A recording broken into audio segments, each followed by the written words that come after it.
got to tell you, up until about 5 minutes ago, I've been writing and scratching and putting this together as the Lord has been speaking to me through the whole weekend. So it's going to be a little chicken scratchy. But I felt that this is what the Lord wanted me to share about love. And I'm not going to be sharing, ladies, with you about the definitions of love. I'm just hoping that as pastors' wives, you know what those definitions are of the different types of love. But what I want to share with you is how easily we can go from a position of love to a position of making decisions where those decisions are not motivated by love. And I think this is really important for us as pastors' wives, as we're growing and transitioning in our churches, that everything we do, the Lord tells us, has to be motivated by this love. So let's just open in prayer. Father, I just pray right now for this last session as we close. And Lord, I just pray that your Spirit would fall upon this place and even fall upon me right now. Lord, that I would be able to share this, even shaky with this allergy pill. But Lord, just that the word would come through, what you want to share with your brides. And we thank you in Jesus' name. You know, the brilliant director Steven Spielberg was interviewed in a talk show, and he was sharing with the audience about how he felt about making the movie Schindler's List. He shared that making that movie put such a mark on his life. It moved him so deeply, not only as a Jew, but as a director, that he told the talk show host, he says, I don't think that anything I do or anything I ever did from that point of making Schindler's List will ever have the effect that it had on me. He said, anything after that or anything I do for the rest of my life, it's just going to be for fun. If you don't know about the movie, it's about a man named Oskar Schindler. He saved over 1,200 Jews from being killed in the horrors of Nazi Germany. The movie is very, very raw. It has two powerful endings. One of them is when they have lighting of the Passover candles. The movie was made in black and white, but they showed the lighting of the Passover candles in color to show that it was the light. They were trying to share the light, that the Jews had hope that the war was over.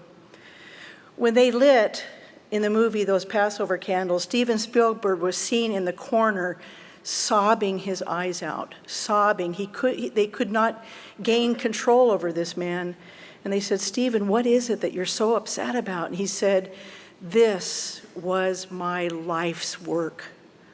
This is the reason why I was born. This is my life's work. And he never took one dime from making the movie Schindler's List, because he said, if I did, it would be blood money, because I'm not going to make money off of the blood of my fallen brothers and sisters, the Jews. So he would not take a dime, but he said, I will start an organization to help Holocaust victims that are still living. He said it was his life's work. 1 year ago, we lost a man that many of us called Papa Chuck. Now we've lost, Pastor Steve. But these were men that their life's work was Jesus. Pastor Chuck, fed up with the religious spirit of the denomination he was in, started a church called Calvary Chapel. We know this story. He was tired of the rules. He was tired of the boards. He was tired of the legalism, and he wanted to be free of it. We are part of that legacy of Calvary Chapel. We are here because of that legacy that he's left to us. Pastor Chuck just wanted to pour love into the 25 people he had in his church. And then on rides to the beach, Chuck and Kay saw those hippies out on the beach, lost kids in drugs, messed up, hated materialism, so beat down from the Vietnam War. They so wanted to be loved. And Kay began, through love, to pray for those kids. And then Chuck and Kay would go, and their hearts would break for those kids. We would be in planning meetings for retreats with Kay. And I got to tell you, she used to tell us that she was begging God to to help them find a way to communicate with those kids. Listening to her talk about those years and how they felt, I felt like a Girl Scout sitting at a campfire. I mean, it was just such a beautiful thing to hear her passion and her love for those hippies. There was a term back then called free love. Anybody remember that? Wasn't too free for those of us that got caught up in that. We thought it was about physical love, but Chuck and Kay knew that that was a spiritual thing that we were looking for. And that love that we were looking for, it was free. It was free love. Jesus had already paid the price for that love. All we had to do was enter into it. So what drew us to Christ in those years? Love. That's what drew us in. Chuck was just a man. He opened his heart. He opened his home, his church, brand new church building. He didn't care if it got destroyed. I remember kids taking knives and carving their initials on the pews. We wouldn't put up with that today. Barefoot, dirty kids. And Chuck was such a straight-looking guy. I remember the first time I met him, I thought, oh, he's going to look just like Timothy Leary. You know, he's going to be really cool like Timothy. And I saw him and I went, okay, But it was his smile. And back then, we came because he loved us. Calvary Chapel was a refuge. In those years, it was just a safe place to go. It was a shelter. It was an asylum for many who had really, really sick minds. It was like a mental institution where we could go and get help. Safe mental institution.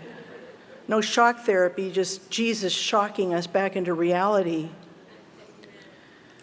It was a safe place for me because I had a lot of questions, and I didn't like a lot of this, and I was struggling a bit, and I really believed that what a lot of people said, that there was something that they put in the communion, like a mass hypnosis thing.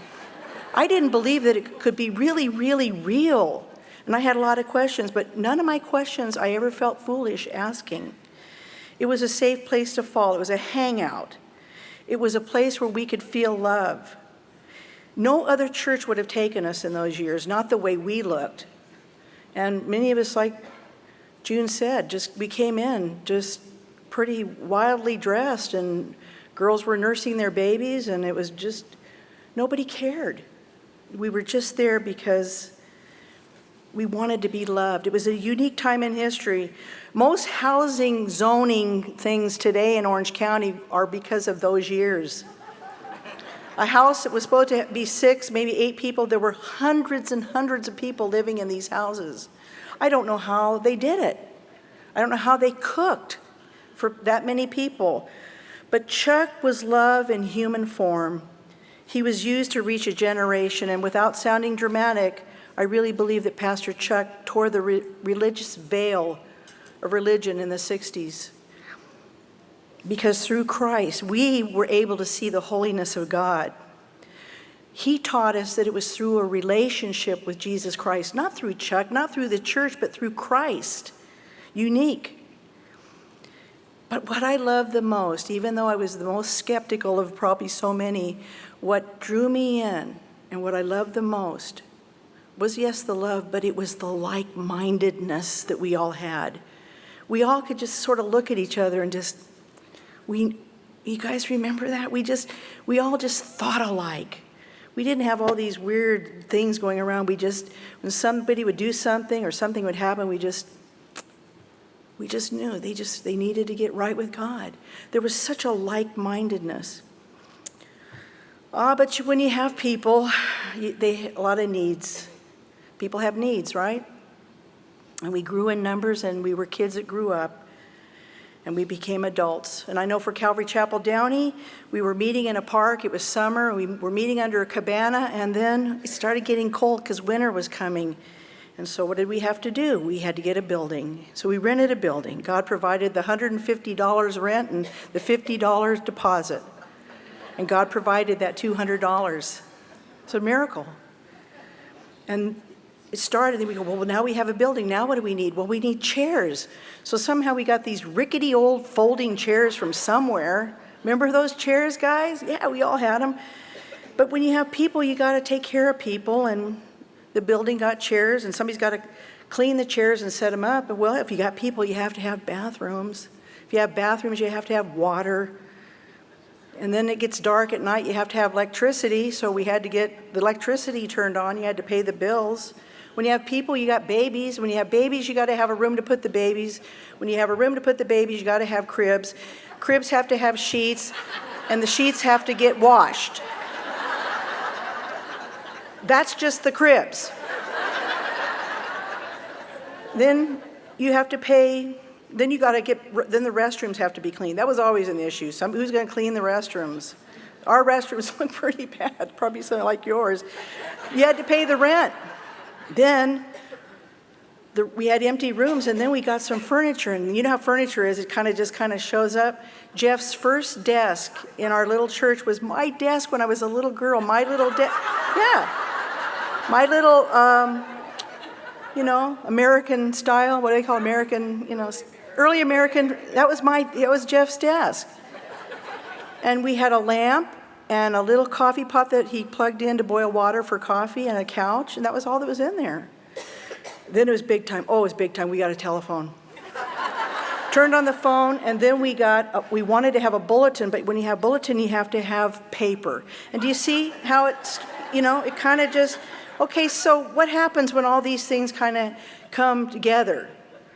Curtains, and then things come in. Well, then you have to have guidelines, because now people are coming in, you have to get organized. It was so much fun. We were down at the beach, but when you have people, you got to have rules. You just have to have rules. But we have to be careful with the rules, don't we? Because all these things that take place, we know, you have bare floors, and I remember when we got a carpet, but then you have to clean the carpet, and all these things that kind of start adding up, and we started seeing that, oh no, we got to get organized. Because when you have church, when you have people coming in, you need help. And so we started getting help and getting ushers, and I remember one guy said, I'll just come in early and just straighten the chairs. And I just remember thinking that was so neat that he came in and just wanted to straighten the chairs. Another girl said, I clean houses. I'll come in and clean the floor and clean your bathrooms.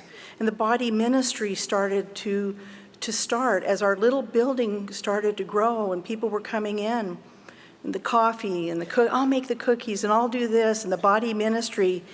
But it was such a neat time, because it wasn't such a hard choice of choosing who to work, because we all just love the Lord and we all just love people. See, I thought it was always going to be like that. Then we got organized, more organized. Pastor Chuck warned us about organized religion, right?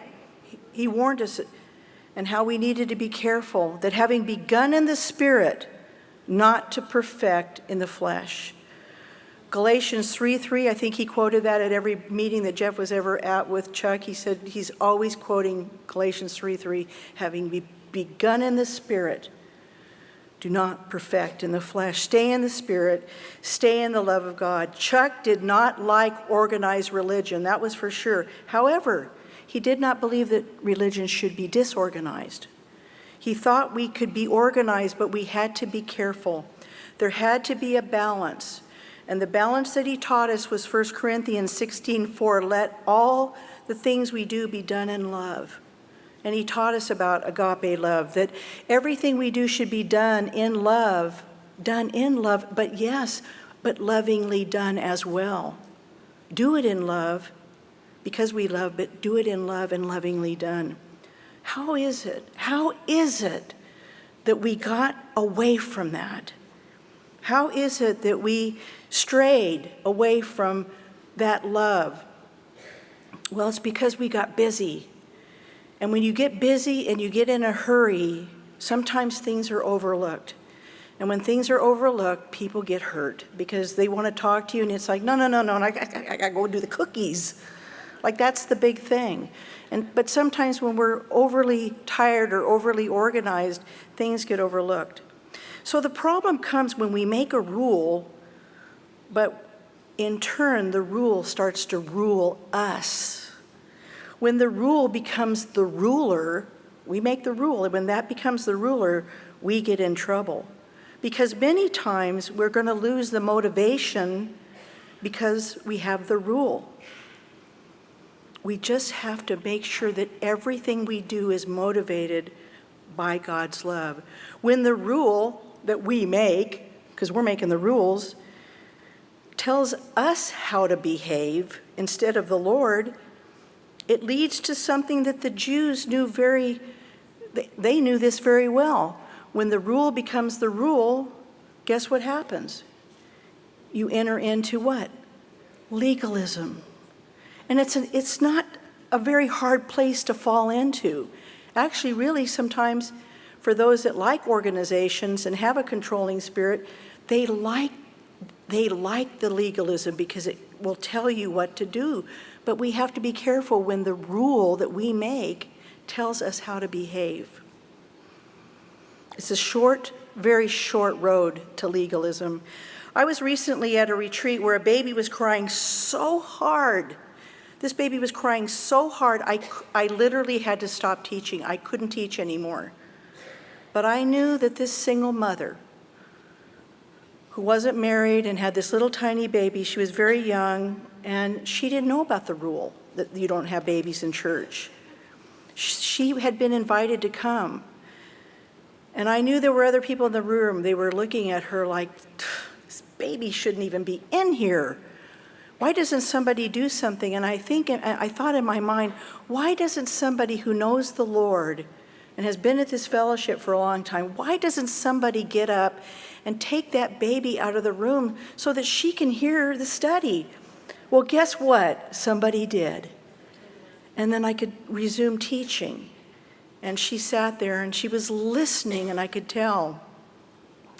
We don't allow texting and talking on the phone in church. You probably don't either. But one night I came late to church and I went into the overflow room, and there were two teenage girls sitting behind me laughing and texting and talking on their phones the entire service. And I was really upset. And then we passed communion. The ushers came and passed communion, and they were laughing and texting during communion. Well, I was affronted. I was upset. I'm going to turn around and tell them. I'm going to tell them to stop. You just don't text during communion, at least just during communion. And I was just about ready to do it, and the Lord said, "Don't you do it." I said, "Okay, I won't." And after service was over, I turned around and I introduced myself to them. That was the first time they'd ever been in our church. If I would have been so, they could have walked out. But that's the rule. But that is the rule. But is it motivated by love? Sometimes we have to just chill out a little bit and become like Jesus. As pastors' wives, we need to be so careful. We can hurt people so easily by the rule. I know I've hurt people, and I know probably you have at times too.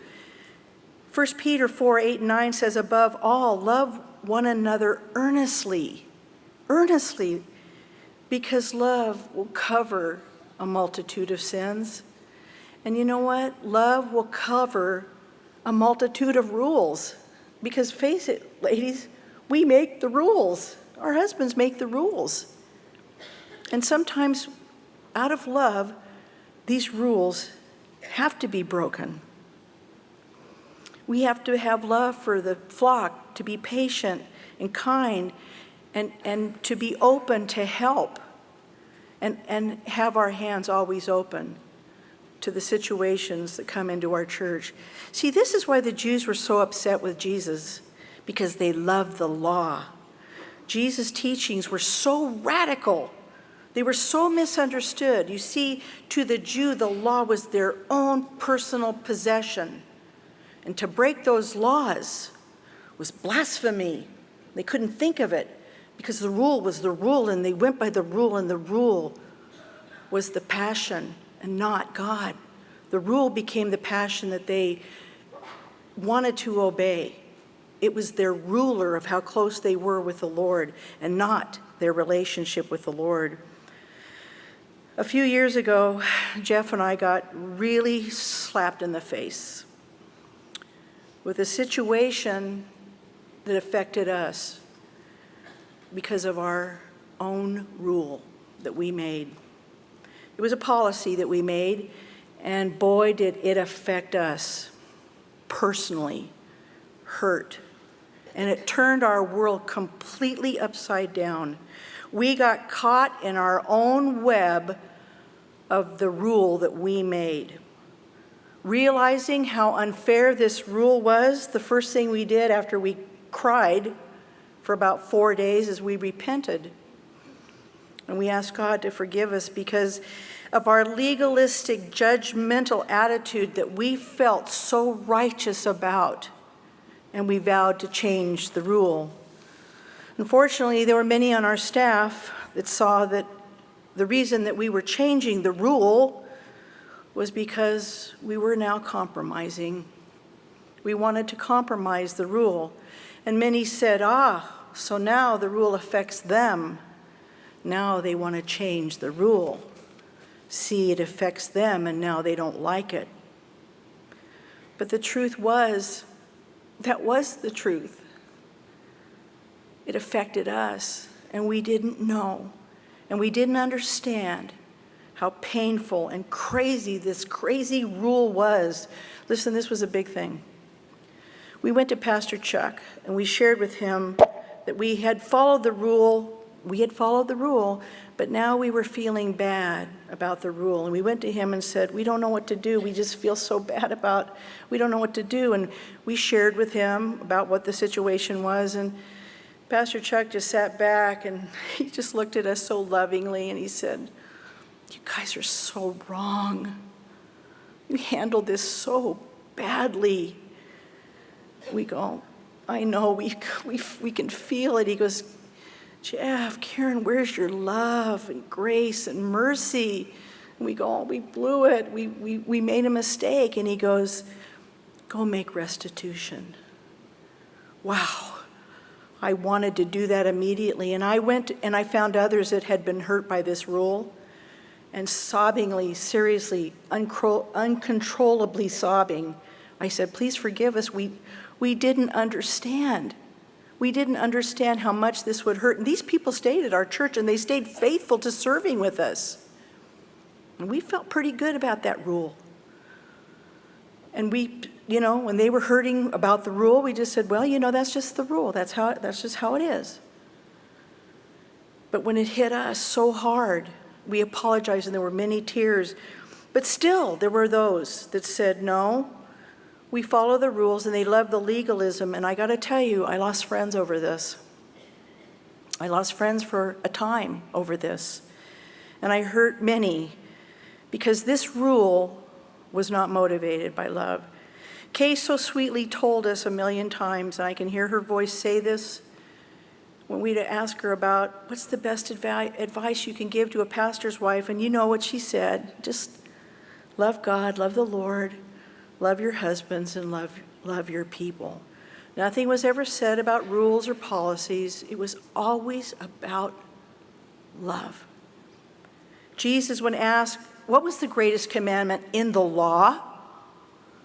Jesus said, love the Lord God with all your heart, with all your soul, and with all your mind, and love your neighbor as yourself. He took the 10 commandments and he made 2.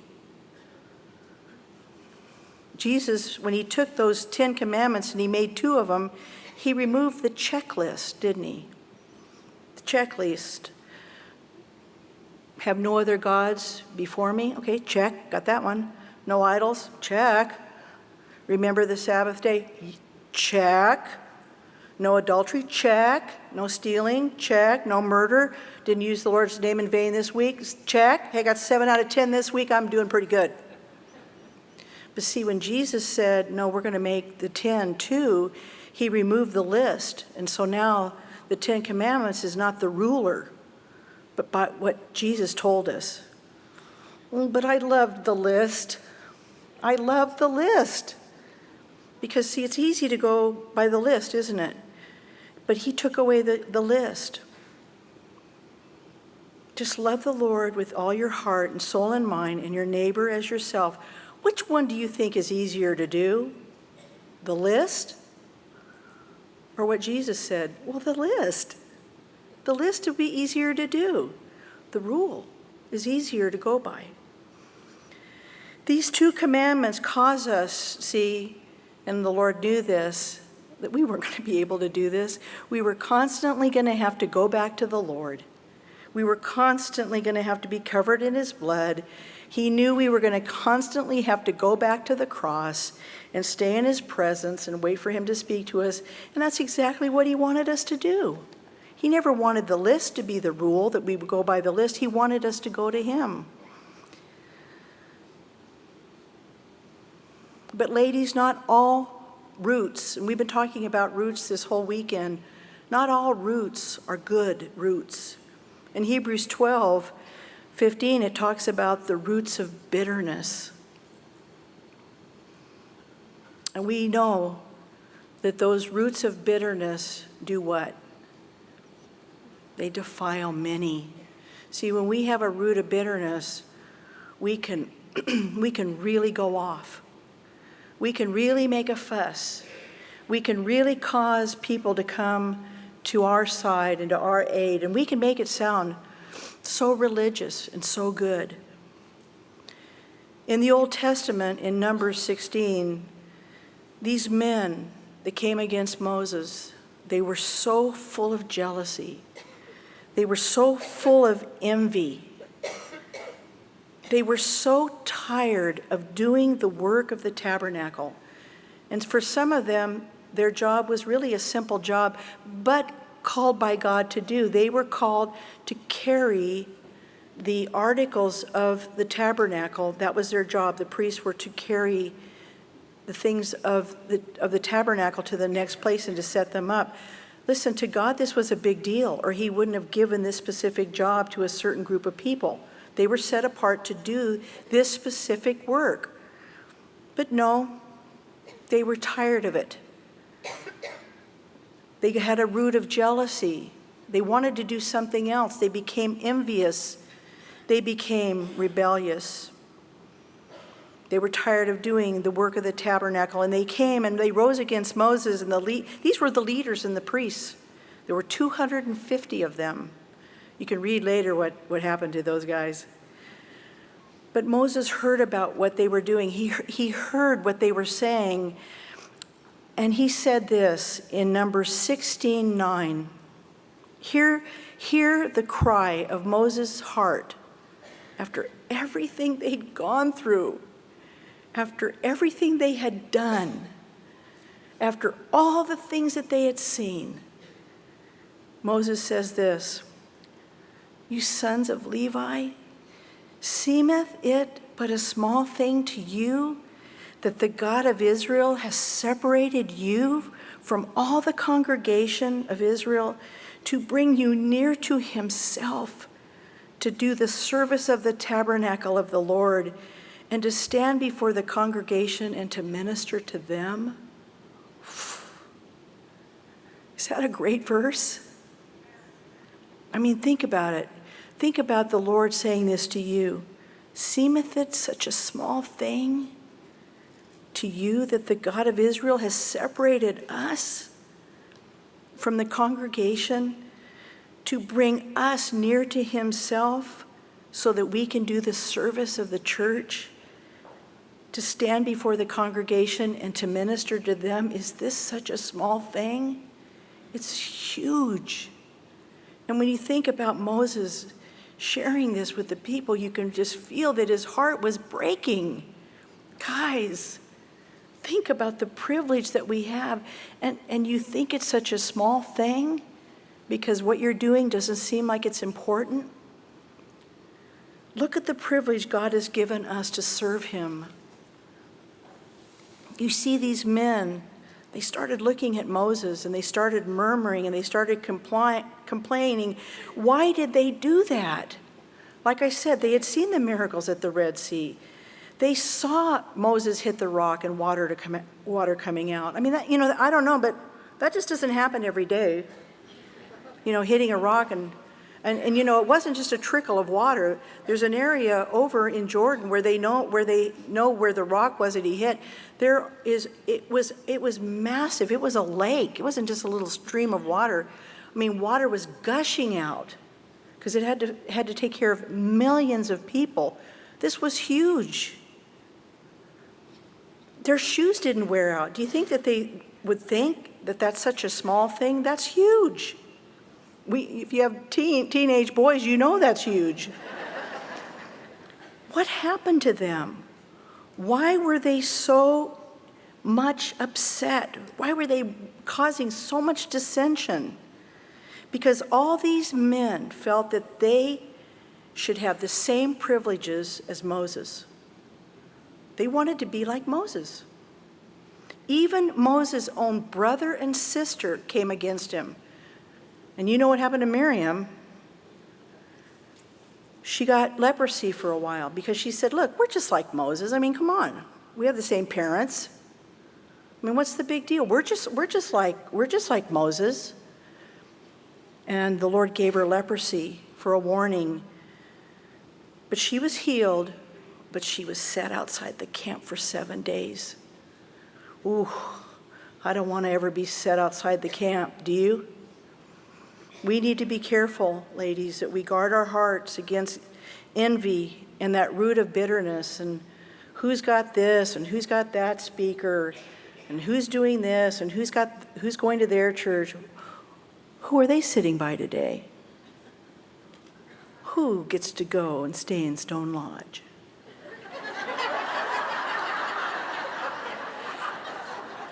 They're not really handicapped. Their baby can walk. It's petty stuff. But we look upon it as we get envious and we get jealous. And it causes a root of bitterness that can go deep if we let it go. Because it can really, you water this little root of bitterness, I'm telling you, this is one that really can take off. Ladies, this is just my opinion, and I'm going to be very careful what I say about this because I was going to share a list of ministries, but I'm not going to do that. I'm just going to hope maybe some of you can figure some of these things out.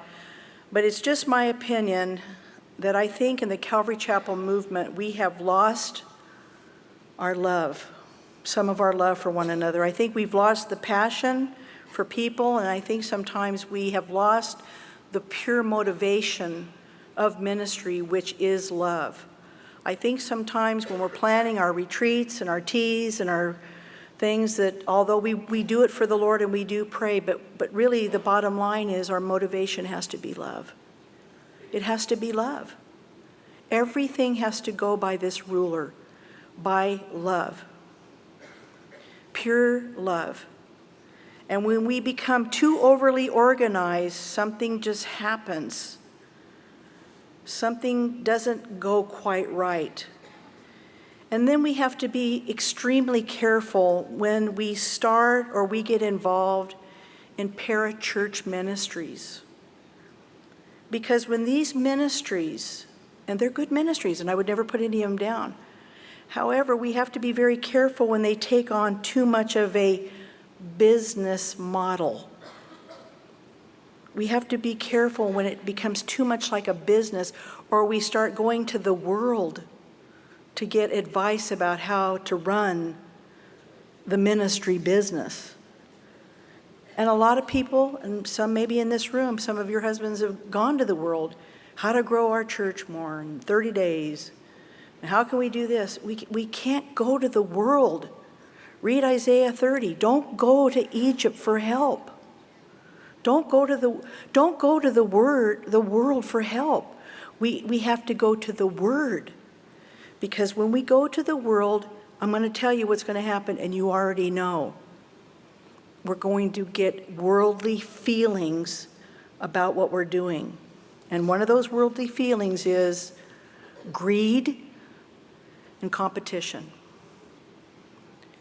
Now, listen, if you go to the world for help, this is just going to happen. It'll just happen.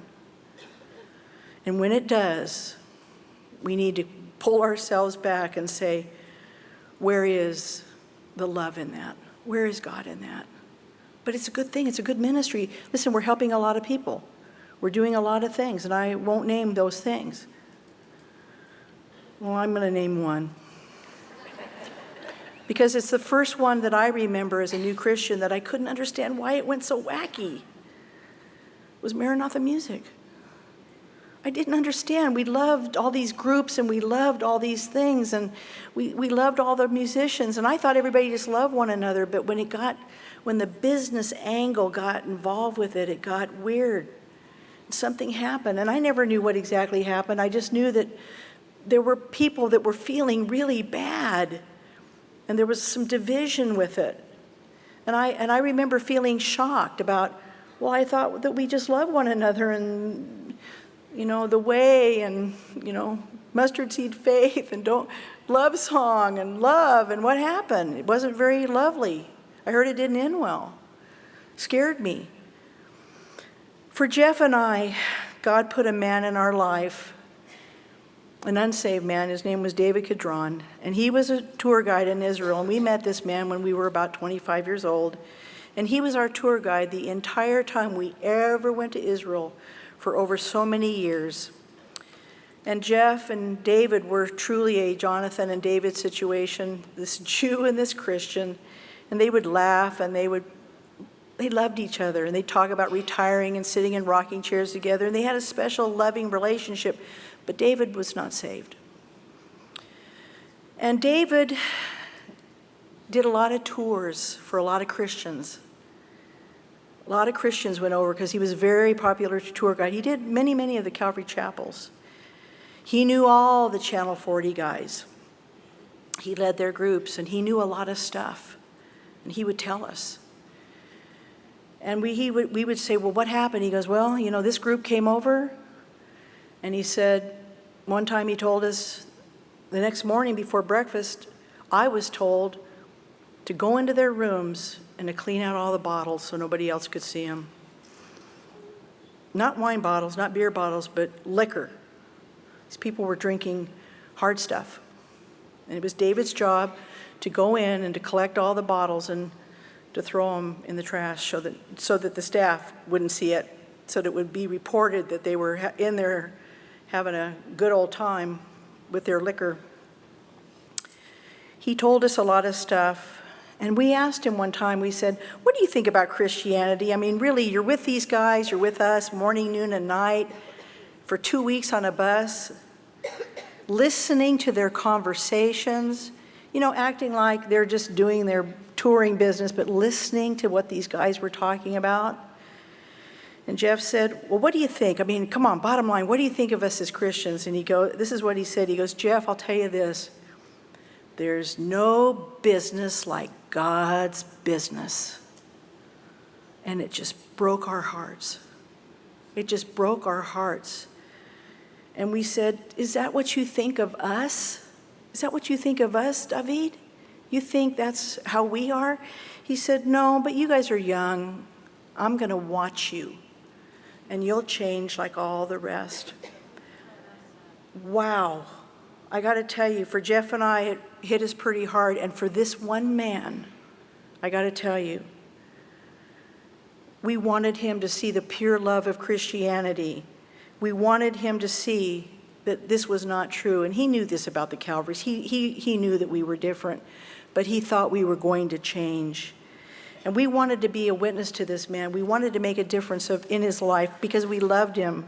We truly loved him. And before he died 2 years ago, he told his wife, Jeff and Karyn are my best friends.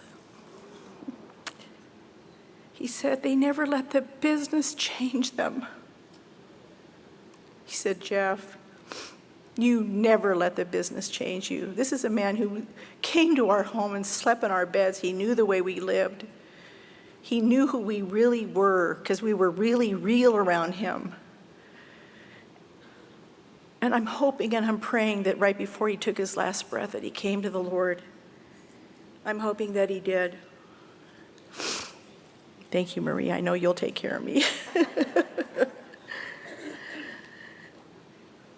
This was one of Jeff's life's work.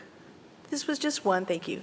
This was just one of Jeff's life's work, to be a witness to this man. He wanted that to be something he did, but that's what Jesus did for us. We were just his life's work. And Jesus would have done it for one man, just to come and save one of us. He would have done us. You see, that's Calvary love. That's true Calvary love.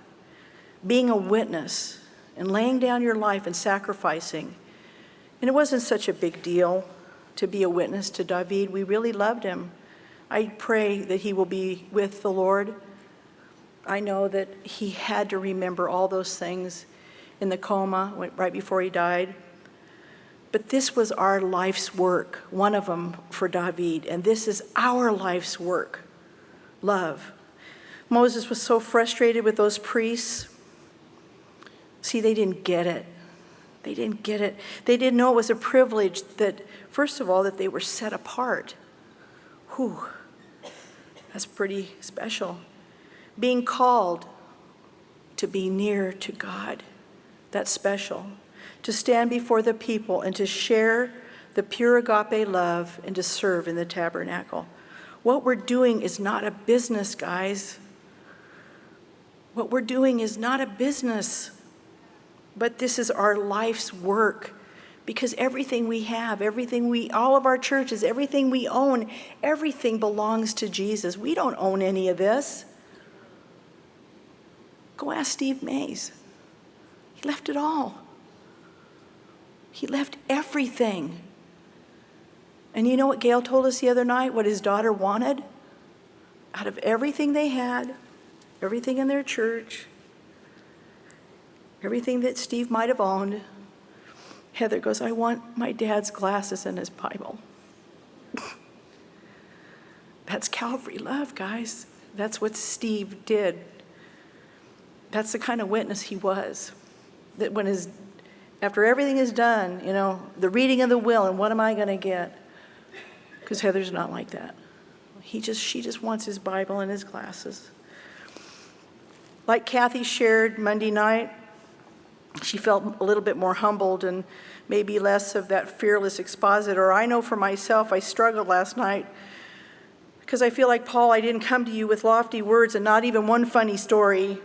But I promise if I ever get to speak to you ever again, I'll be funnier. But my hope is that you'll go home and love your husbands, the Lord, and your kids and your people, and do one more thing. Do what Pastor Chuck told us to do. Go make restitution. Have you hurt somebody? When I just bring that up, can you think of somebody, did it go through your mind? Ugh. Maybe I said, maybe, I don't know. Or maybe you know somebody that the situation is just out of control. Can you just try to make restitution? And you might say, Karyn, you don't understand. There's no hope. There is no hope in this situation. There is no way. This issue is dead. There will be no life. If I go to them, it'll just be my fault. Well, so what? So it's your fault. Job 14, 7-9 says this, for there is hope for a tree when it is cut down that it will sprout again, and its roots will not fail, though its roots grow old in the ground, and its stump dies in the dry soil, because at the scent of water it will flourish and put forth sprigs like a plant. Only Jesus can bring the dead back to life.